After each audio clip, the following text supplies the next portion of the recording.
Welcome dear rockets, what man want. आज हम देखने वाले हैं ये मूवी। तो आज की कहानी में एक लेडी को सुपर पावर मिल जाती है जिसकी मदद से वो मर्दों के दिल की हर बात सुन लेती है। सोचिए यार, अगर आपको ये पावर मिल जाए तो किसके दिल की बात को सुनना चाहेंगे आप? कमेंट्स में बता दीजिए। मूवी के बाद तो शुरुआत में अली नाम की लेडी को दिखाते हैं जो कि एक स्पोर्ट्समैन मैनेजमेंट कंपनी में काम करती है। अली एक स्पोर्ट एजेंट है जिसे स्पोर्ट्समैन और स्पोर्ट्स वुमेन को मैनेज करना पड़ता है। अली का असिस्टेंट ब्रायन है और ये ब्रायन के है दोस्तों। अली तो बिल्कुल वर्कहॉलिक औरत है जिससे अपना काम बिल्कुल परफेक्ट चाहिए किसी भी हालत में। इसीलिए वो जल्दी जल्दी अपने अपार्टमेंट से निकल रही होती है और सामने से एक मस्त हॉट सा लड़का निकल रहा होता है जिसको देखकर अली का दोस्तों ईमान डोल जाता है। पता है, अली और ब्रायन जिस लिफ्ट में थे उसी लिफ्ट में वो लड़का भी आ जाता है। यहाँ अली उस लड़के पे डोर डालती है पर वो उसे भाव तक नहीं देता, इसलिए ब्रायन को तो ये लगता है कि वो लड़का भी गे है। तो ब्रायन भी उस पर डोरे डालता है पर वो ब्रायन को भी कोई रिस्पॉन्स नहीं देता। मगर अली इस बात को दिल पे नहीं लेती क्योंकि आज उसके लिए बहुत इंपॉर्टेंट डे है। आज कंपनी में प्रमोशन मिलने वाला है और अली को पता है क्या लगता है कि वो ही सबसे ज्यादा मेहनती एम्प्लॉय है, इसलिए उसे प्रमोशन मिलेगा। अब स्टाफ मीटिंग में बॉस चैंपियनशिप बॉल को अपने हाथ में लेकर जिस पर्सन को प्रमोशन मिलने वाला है उसकी खूब तारीफ करते हैं। अली को तो लग रहा होता है कि ये सारी तारीफ मेरे लिए हो रही है, इसलिए वो बड़ी एक्साइटेड होती है। और जब बॉस चैंपियनशिप बॉल अली की ओर फेंकते हैं तो अली उछलकर वो बॉल पकड़ लेती है दोस्तों। बॉस कहते हैं कि अली तुमने बहुत ही अच्छे से कैच किया मगर वो बॉल तुम एडी को पास कर दो। अली का दोस्तों मुंह इतना छोटा हो जाता है ये बात सुनकर। सभी अली का मजाक भी बनाते हैं कि बड़ी आई थी। और मीटिंग के बाद अली बॉस के पास जाती है और शिकायत करती है कि प्रमोशन आप एडी को कैसे दे सकते हैं? सबसे डिजर्विंग एम्प्लॉय तो मैं हूँ। मुझे पता है कि आप लोग औरतों को आगे नहीं बढ़ने देना चाहते, इसीलिए तो मैं जिस पोजीशन पर हूँ उसमें मेरे अलावा कोई औरत है ही नहीं और इसके आगे बढ़ने के लिए मैं दिन रात मेहनत करती हूँ और आपने एक जेंट्स को प्रमोशन दे दिया। बॉस कहते हैं कि सुनो अली, मैं सच्चाई बताता हूँ। बेशक तुम अपने काम में बहुत माहिर हो मगर जैसा कि तुम जानती हो ज्यादातर स्पोर्ट्समैन मेल होते हैं और तुम्हारे मर्दों से कुछ खास बनती भी नहीं, इसलिए तुम उन्हें मैनेज नहीं कर पाओगी। और एडी ने तो हाल ही में मिचेल को साइन किया है, इसलिए हमने उसे प्रमोशन दिया। ये सुनने के बाद अली अपने ऑफिस के सभी एम्प्लॉयज को गाली देकर कहती है कि देख रहा तुम सभी, मैं जल्द ही जमाल बेरी को साइन करूंगी। इसके बाद वो रोते हुए अपने डैड के पास जाती है। अली के डैड बॉक्सर ट्रेनर थे। अली उनसे फाइट करते हुए अपना दुखड़ा सुनाती है कि डैड ये दुनिया औरतों के लिए सही नहीं है, ये मर्दों को ही तवज्जो देती है। ऐसे में मैं खुद को कैसे प्रूव करूं कि मैं भी मर्दों के जितना या कहे कि उससे भी ज्यादा काबिल हूं। इस पे अली के डैड कहते हैं कि अपने बातों पे खरे उतर कर तुम ऐसा कर सकती हो। तुमने कहा ना कि जमाल बेरी को साइन करूंगी तो जाओ उसे साइन करके सबके मुंह पे ताला लगा दो। इसके बाद अली अपने डैड के साथ एक बार में ड्रिंक करने जाती है जहाँ उसे विल नाम का एक न्यू हॉट बारटेंडर दिख जाता है। इसीलिए अली अपने डैड से कहती है कि डैड आप जाइए, मुझे थोड़ी और पीनी है। तो इसके बाद वो विल के पास जाती है, उससे फ्लर्ट करती है दोस्तों। अब आगे अली को तो विल अपने घर लेकर चला जाता है, वहाँ दोनों फिजिकल होते हैं और इस दौरान अली डोमिनेट करती है दोस्तों। फिजिकल होने के बाद अली मुंह घुमाकर सो जाती है। पता नहीं ये सब वैसे विल को बड़ा अजीब लगता है। वो सोचने लगता है कि मैं मर्द हूँ या फिर ये मर्द है। खैर अगली सुबह जब अली जागती है तो देखती है कि एक बच्चा अली के अंडरगारमेंट को मास्क समझकर पहने हुए है। तो अली विल को जगाती है कि ये है कौन?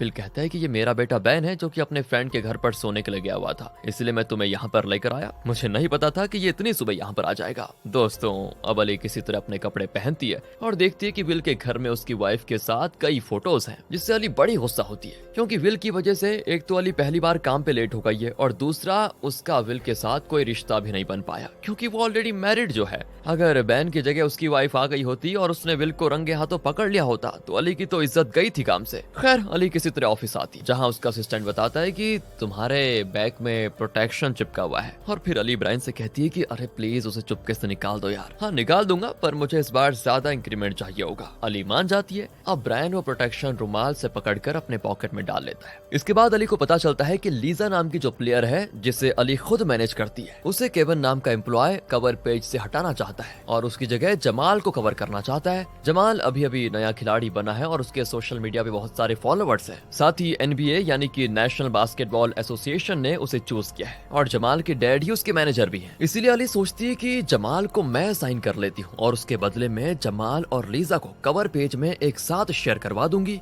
मगर तभी वहाँ पर लीजा आ जाती है और ऑब्जेक्शन करती है क्योंकि लीजा ने अब तक बहुत सारे चैंपियनशिप जीते हैं और 4 गोल्ड मेडल्स भी। वहीं जमाल तो अभी अभी नया आया है मार्केट में। लीजा की बातों से अली एग्री होती है कि लीजा मैगजीन की कवर में सेंटर पोजीशन डिजर्व करती है, लेकिन इस वजह से होता यह है कि जमाल के डैड नाराज हो जाते हैं और अपने बेटे को वहां से लेकर चले जाते हैं। दोस्तों यहाँ रात में अली अपनी फ्रेंड मैरी के बैचलर पार्टी में जाती है। अली की 2 फ्रेंड्स कायरा और ओलिविया ऑलरेडी शादीशुदा हैं दोस्तों, और तीसरी फ्रेंड मैरी की भी शादी होने वाली है बस। और एक अली है जिसका कोई बॉयफ्रेंड तक नहीं है। ओलिविया तो काफी ज्यादा रिलीजियस है। उसने तो मारी और जेम्स के फ्यूचर को प्रिडिक्ट करने के लिए एक साइकिक को बुलाया था, मगर अली को साइकिक पे बिल्कुल यकीन नहीं होता दोस्तों, इसलिए वो खुद उनका टेस्ट लेना चाहती थी। अब साइकिक अली को देखते ही कुछ टैरोट कार्ड निकालती और अली के बारे में बताने लगती है कि काम में तुम्हें मुश्किलें आ रही है क्योंकि तुम्हारे मेल कॉलिग्स के साथ जमती नहीं है। अली को लगता है कि जरूर मेरी फ्रेंड्स ने ही मेरे बारे में इस साइकिक को पहले बता दिया होगा, पर अली को वो साइकिक विल के साथ उसके अफेयर के बारे में भी बता देती है दोस्तों, जिससे अली हो जाती है शॉक। और तब वो साइकिक आगे कहती है कि तुम्हें मर्दों से कनेक्ट होना आता ही नहीं, तो मैं इसमें तुम्हारी मदद कर सकती हूँ। ये लो स्पेशल जड़ी बूटियों से बनी ये चाय पी लो, इससे तुम्हारी परेशानी दूर हो जाएगी। दोस्तों जब अली एक ही घूंट लेती है तो उसे उल्टी आ जाती है क्योंकि वो चाय बहुत ही बेकार टेस्ट कर रही होती है, मगर फिर भी साइकिक उसको वो चाय पिला कर ही मानती है। अब ये नजारा देखकर अली के बाकी फ्रेंड्स वहाँ से निकल जाते हैं क्योंकि उन्हें कड़वी चाय पीकर आज की रात खराब नहीं करनी थी। अली भी उनके साथ एक क्लब में जाती है, कुछ डांस वांस करके मस्ती करते हैं और फिर आखिर में टल्ली होकर वो गिर जाती है, जिससे कि अली के सर पे जोर की चोट लगती है दोस्तों। अली हो जाती है बेहोश। वह अगली सुबह अली को जब होश आता है तो वो खुद को हॉस्पिटल में पाती है, जहाँ पर एक डॉक्टर उसका चेकअप करने के लिए आया होता है एंड वो अपने मन में कुछ कुछ बोलता है जो कि अली को साफ सुनाई देता है। अली जब उन्हें कन्फ्रंट करती है तो डॉक्टर फिर से मन में सोचते हैं कि अरे नहीं यार, मुझे काम पे ड्रिंक करके नहीं आना चाहिए। शायद जो बात मैंने मन में सोची थी वो मैंने कहीं जोर से तो नहीं कह दी, तभी तो इस पेशेंट को मेरी सारी बात पता चल गई है। दोस्तों ये बातें वो मन में सोच रहा था तो ये बात भी अली को सुनाई देती है और वो कहती है कि डॉक्टर आप काम पे ड्रिंक कैसे कर सकते हो? है डॉक्टर दोस्तों चुपचाप शॉक होकर वहां से निकल जाता है। तभी अली का असिस्टेंट ब्रायन और उसकी तीनों फ्रेंड्स अली से मिलने हॉस्पिटल आती है। ब्रायन तो ड्राइव करके अली को ऑफिस लेकर जा रहा होता है। रास्ते में अली ब्रायन को बताती है कि डॉक्टर ने मुझे रेस्ट करने को कहा है और ड्राइव करने से मना भी किया। मेरा तो पता नहीं ड्राइविंग लाइसेंस भी कहाँ खो गया, मुझे कुछ याद भी नहीं है सच बताऊं तो। इस पे ब्रायन मन में सोचता है कि चलो आज तो तुम्हारे सर पे चोट आई है इसलिए मैं ड्राइव करके लेकर जा रहा हूँ, कम से कम कल की तरह मुझे तुम्हारे बैग से वो यूज्ड प्रोटेक्शन तो नहीं उठाना पड़ा। एंड ये चीज भी दोस्तों अली सुन लेती है और कहती है कि सुनो सुनो ज्यादा मीन होने की जरूरत नहीं है, समझे ब्रायन? ब्रायन कहता है कि नहीं मैंने तो कुछ उल्टा पुल्टा कहा ही नहीं। फिर वो मन में कहता है कि काश मैं जो जो तुम्हें बोलना चाहता हूँ वो तुम्हारे मुंह पे बोल पाता। और अली को दोस्तों उसके मन की हर बात सुनाई देती है। अब इससे ब्रायन डर जाता है कि कहीं अली को मेरे मन की सारी बात सुनाई तो नहीं दे रही है, और अगर ऐसा है तो मेरी तो लाइफ के लग गए। अली कहती है कि हाँ मुझे सब सुनाई दे रहा है, इसलिए तुम्हारी लाइफ की तो सच में लग गई है। मगर ब्रायन के इनर थॉट से अली का दिमाग खराब हो रहा होता है, इसलिए वो रास्ते में गाड़ी रुकवा कर आगे पैदल निकल जाती है। मगर उस बेचारी को क्या पता था कि अभी ऑफिस जाने का टाइम है और रोड पे बहुत सारे लोग होंगे। अली को कई सारे आदमियों के मन की बात सुनाई देने लगती है। कोई अपनी वाइफ की बुराई सोच रहा होता है, कोई घर की ईएमआई के बारे में सोच रहा होता है, कोई अपने एक्स्ट्रा मार्शल अफेयर के बारे में सोच रहा होता है, तो कोई अपनी जॉब से परेशान, कोई पॉलिटिक्स के बारे में सोच रहा होता है, कोई अपने न्यू ड्रेसेस के बारे में सोच रहा होता है, कोई गर्लफ्रेंड के बारे में सोच ही रहे होते हैं सभी। अब क्या था ना, इतनी सारी सोच से अली की सोच खराब हो जाती है, मतलब उसका दिमाग खराब हो जाता है। दोस्तों वो भागते हुए अपने ऑफिस आती है और उसे ऑफिस में भी सबके मन की बात सुनाई दे रही होती है, इसीलिए वो अपने केबिन में आकर तकिए से कान बंद कर देती है। तभी ब्रायन अली से कहता है कि परेशान मत होइए, मैं अभी आपके लिए साइकियाट्रिस्ट के अपॉइंटमेंट ले लेता हूँ। लेकिन अली कहती कि रहने दो, मैं उस डॉक्टर को झेल नहीं सकती, मुझे बहुत सारे काम करने हैं और मैं सच बताऊं तो उस डॉक्टर के पीछे भाग नहीं सकती मैं। इसके बाद अली अपने केबिन का दरवाजा खोलती है और नोटिस करती है कि उसे सिर्फ मर्द और गे के दिलों की बात सुनाई दे रही है, औरतों के मन में क्या चल रहा है ये उसे सुनाई नहीं दे रहा। तो ब्रायन कहता है कि कल रात आपने कोई माल वाल फूंक लिया था क्या? अली को याद आता है कि नहीं मैंने कोई माल नहीं फूंका था, हाँ एक चाय जरूर पी थी मैंने। उस साइकिक ने मुझसे कहा था कि मैं तुम्हें मर्दों को समझने में मदद कर सकती हूँ, इसलिए उसने मुझे चाय दी थी पीने के लिए। ब्रायन तो तुरंत अली को ड्राइव करके उस साइकिक के पास लेकर जाता है। अली रोते गाते हुए अपनी प्रॉब्लम उसे बताती है। तब साइकिक उससे कहती है कि परेशान क्यों हो रही हो, तुम इस चीज को प्रॉब्लम के बजाय पावर की तरह क्यों नहीं यूज करती? तुम्हारे पास देखो सुपर पावर आ चुकी है, जिसकी मदद से तुम अपने मेल कॉलिग्स के दिलों की बात को जान पाओगी और इस तरह उनसे आगे निकल पाओगी। ये सुनकर दोस्तों अली का दिमाग खुल जाता है और वो कहती है कि इस पावर को यूज करके मैं जमाल को साइन करवा सकती हूँ। अगले दिन अली ऑफिस आती है। केविन नाम के कॉलिग से पूछती है कि जमाल से रिलेटेड कोई मीटिंग है क्या? तो केविन स्माइल करते हुए कहता है कि हम उस पे अभी काम तो कर रहे हैं पर अभी कोई मीटिंग वगैरह नहीं है। फिर वो मन में सोचता है कि आज ही तो बॉस के घर पे पोकर पार्टी है जहाँ जमाल के डैड आने वाले हैं और तुम्हें तो मैं इनवाइट नहीं करने वाला। बस फिर क्या था दोस्तों, अली रात में अपने बॉस के घर पहुंच जाती है जहाँ उसके मेल एम्प्लॉयज उसे देखकर बिल्कुल शॉक्ड हो जाते हैं। यहाँ अली अपने सुपर पावर की मदद से जमाल के डैड को पोकर की गेम जितवा कर उनका भी दिल जीत लेती है, क्योंकि उसे तो सबके दिलों की बात सुनाई दे रही होती है। इसलिए जब भी कोई सोचता है कि मेरे पास तो ये कार्ड है और मुझे बस ये करना है जीतने के लिए, तो अली उनकी बात को सुनकर उनकी चाल उन पे ही पलट देती है। आगे जब वो घर जाती है तो लिफ्ट में उसे अपना हैंडसम पड़ोसी मिल जाता है। अब अपने सुपर पावर से वो मिस्टर हैंडसम के दिल की बात सुनने लगती है और उसे पता चल जाता है कि ये तो मुझे पसंद करता है,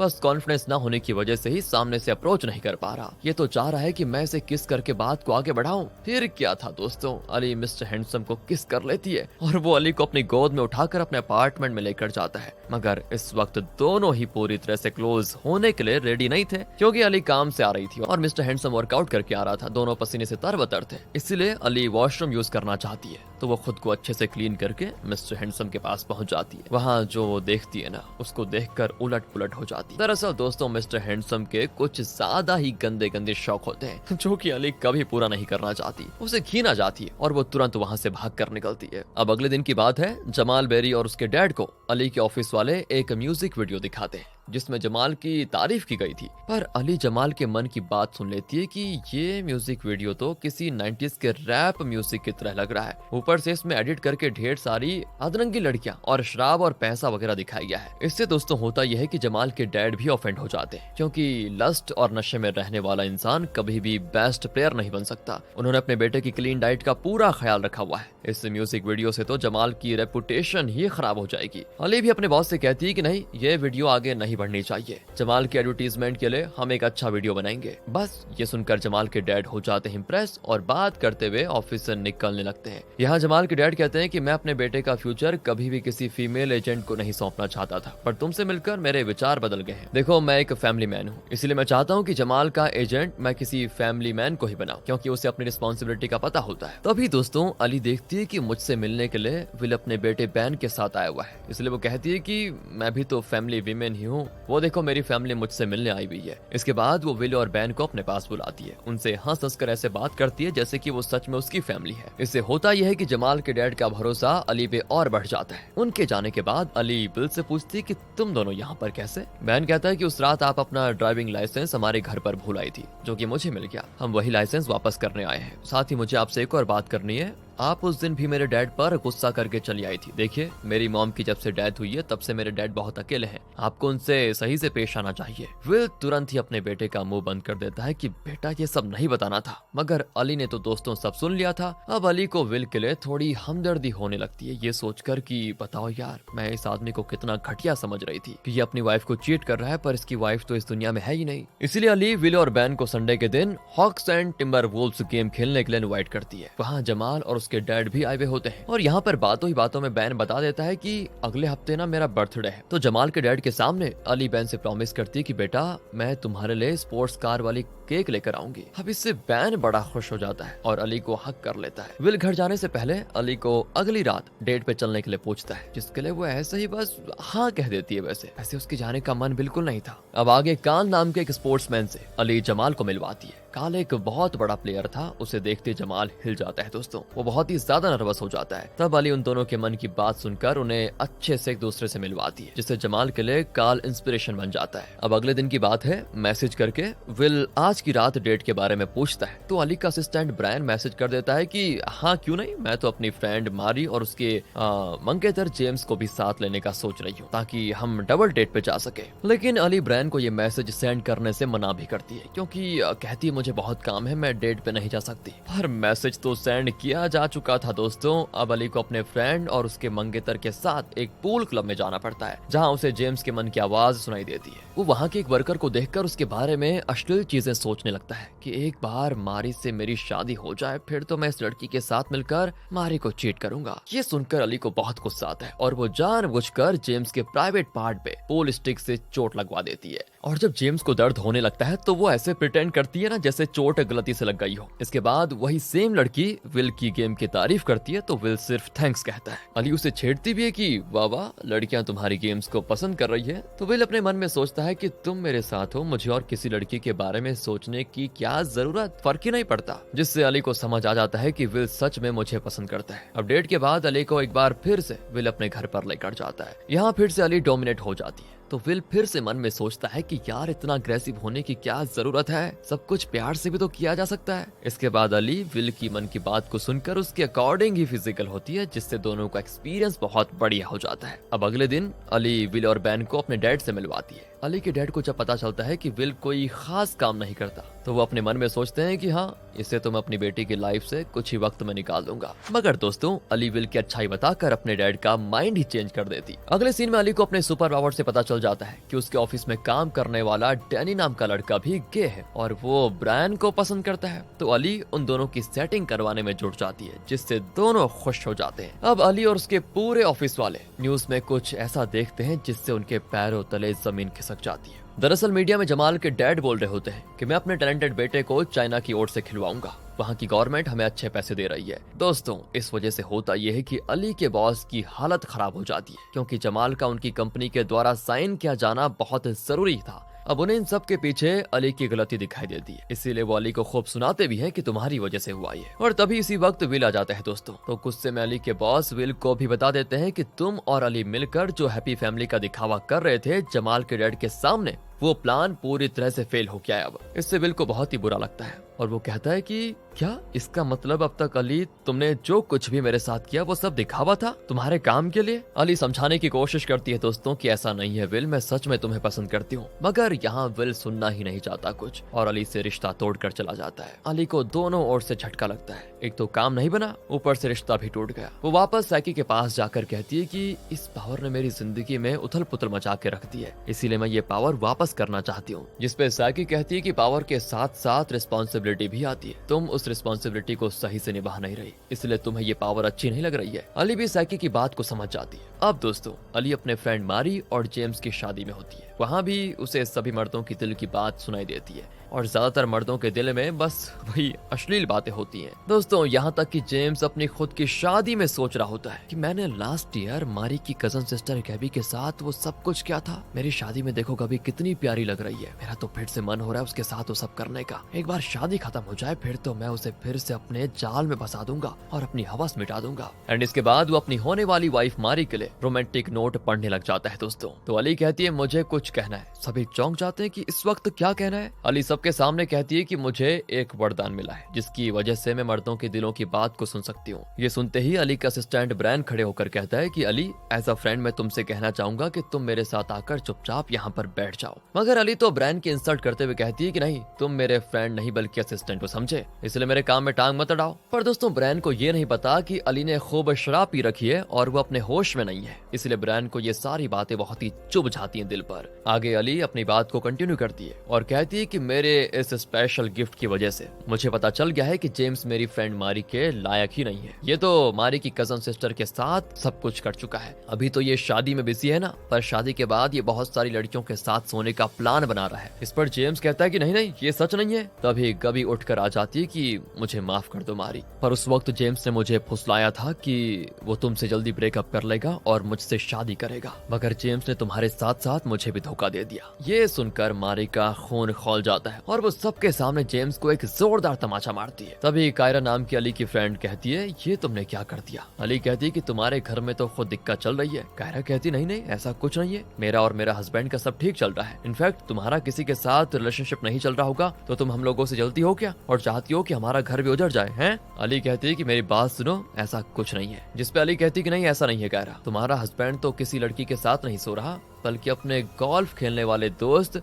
लुइस के साथ फिजिकल होता है। इस बात को सुनकर कायरा का हस्बैंड लुइस के बारे में कुछ उल्टा पुल्टा बोल देता है, जिससे ऑफेंड होकर लुइस भी उसके साथ सोने वाली बात एक्सेप्ट कर लेता है। बस दोस्तों, चर्च में कायरा दौड़कर अपने हस्बैंड को मारने लग जाती है और ये चीज कायरा की ननद से देखा नहीं जाता। वो अपने भाई को बचाने के लिए अपनी भाभी से लड़ाई करने पे उतर आती है। यहाँ चर्च में फुल ऑन मारपीट शुरू हो जाती है। इस मारपीट में अली के सर पे लगती है जोरदार चोट, जिसके बाद अली की आंख अगले दिन हॉस्पिटल में खुलती है। वहाँ डॉक्टर अली को बताता है कि लास्ट टाइम तुमने जो कुछ कहा था उसके बाद मैंने रिहैब में जाकर अपनी ड्रिंकिंग प्रॉब्लम से छुटकारा पा लिया, इसके लिए तुम्हारा शुक्रिया। तभी अली नोटिस करती है मैं तो डॉक्टर की अब इनर थॉट सुन नहीं पा रही हूँ, यानी मेरी मर्दों के दिलों की बात सुनने की वो सुपर पावर जा चुकी है। अली को फिर रिलीफ मिलता है कि चलो उस पावर से छुटकारा मिला। इसके बाद डॉक्टर अली को डिस्चार्ज भी कर देते हैं। पर दोस्तों इस बार उसको लेने के लिए ना तो अली के फ्रेंड्स आए थे और ना ही असिस्टेंट। अली को बहुत ही अकेलापन फील होता है और वो जाती है सीधे अपने डैड के पास और उनसे अपने दिल की बातें शेयर करती है कि डैड मैं हमेशा से स्ट्रॉन्ग इंडिपेंडेंट लेडी बनना चाहती थी, इस चक्कर में मैं इंसानों के साथ स्ट्रॉन्ग रिलेशनशिप बनाना ही भूल गई।